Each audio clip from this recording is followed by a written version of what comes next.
उत्कर्ष ओडिशा केवल नाम परिवर्तन करदेले ओडिशा माटी को फॉरेन डायरेक्ट इन्वेस्टमेंट आसी यही चिंताधारा ही इन्वेस्टमेंट पाई सबुठ महत्वपूर्ण है गोटे स्टेबल सरकार स्टेबल सरकार स्टेबल नीति से नीति एते वर्ष धरिकी चली आईपीआर बारंबार परिवर्तन करिकी इंसेंटिव अधिक रु अधिक करा जायतिला। लास्ट आईपीआर 2022 संपूर्ण रूपे सफल है जहा द्वारा सेस इन्वेस्ट ओडिशा 16 लाख कोटी रु ऊर्ध्व फॉरेन डायरेक्ट इन्वेस्टमेंट ओडिशा माटी सहित जोड़ी था। आज जब देखिए से 16 लाख कोटी भितर प्राय 34% ग्राउंडिंग है और प्राय 17% ग्राउंडिंग होगा जाऊँगी जोटा माननीय पूर्वतन मुख्यमंत्री नवीन पट्टनायक समय स्वाक्षर हो। आज जब देखिए अपरिपक्षी कि इन्वेस्ट इंडिया तार ग्राउंडिंग हार है 22%। आज मुझे प्रश्न पचार चाहूँगी सरकार गोटे भी शिल्प नीति रे परिवर्तन आनी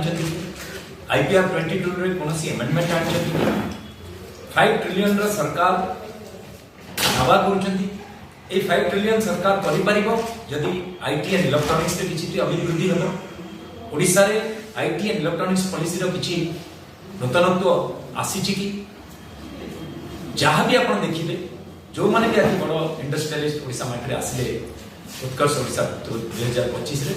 से माने मेटल्स एंड मिनरल सेक्टर आसे किंतु माननीय पूर्वतन मुख्यमंत्री नवीन पट्टनायक समय आम भद्रक रे टेक्सटाइल पार्क कलु एल्युमिनियम डाउनस्ट्रीम पार्क अनुगुल रे हला केमिकल एंड पेट्रोकेमिकल्स रे डाउनस्ट्रीम पई पारदीप रे प्लानिंग हला एमओई स्ट्रक्चर हला ता सहित आमे कलिंग नगर रे iron and steel downstream park रो प्रतिष्ठा diversification of industries metal and minerals बाहर को जाई textile technical textile seafood export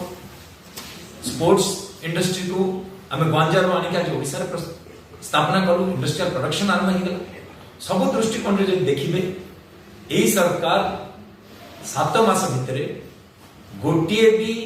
सर्वे करे नांती कौन इंडस्ट्री सहित मिसिकी नुआ इंडस्ट्री स्थापना करने पुराना जहाँ नवीन पट्टनायक समय स्वाक्षर होता से माने ही आसिकी तार ताकरी कहानी एटी कहकी जाइए। तृतीयतः रूरल इकोनॉमी सबुठ महत्वपूर्ण आम गोटे कथा कहतु यही 16 लाख कोटी जो माननीय नवीन पट्टनायक समय अनुमोदन है और जहाँ ग्राउंडिंग है से 3 लाख युवक निजुक्ति पाइले डायरेक्ट आउ डायरेक्ट आ सहित इनडायरेक्ट एम्प्लॉयमेंट भी पाइले किंतु एपर्यंत यही सरकार समय कौन गोटे इंडस्ट्री माध्यम रे गोटे भी निजुक्ति हो पारा ना ता सहित एवं डबल इंजिन सरकार आमर 200 प्रोजेक्ट जोटा नवीन पट्टनायक समय कोटा फॉरेस्ट एंड एनवायरनमेंट क्लियरेंस दरकार कोटा माइनिंग रो क्लियरेंस दरकार आम एयरपोर्ट पुरी रो एबे पर्यंत तार क्लियरेंस आसी पारानी टूरिज्म सेक्टर रे अनेक प्रोजेक्ट अछि जहां एबे पर्यंत अप्रूवल हो पारनी 200 प्रोजेक्ट जोथि पई सेगुडा को ग्राउंडिंग हो पारे मु भाबुची कि यही सरकार उत्कर्ष ओडिशा करिकी माननीय प्रधानमंत्री को एठी डाकी की जहाँ भी करिसंती जो इंडस्ट्रियलिस्ट मान जहाँ घोषणा करछंती सेटा से प्लान और प्रोजेक्ट पूर्वर हो सारी से 16 लाख कोटी भितर जहाँ इन्वेस्ट आसवार प्लानिंग थिला सेया को ही गोटे नूतन दृष्टि देखा चेष्टा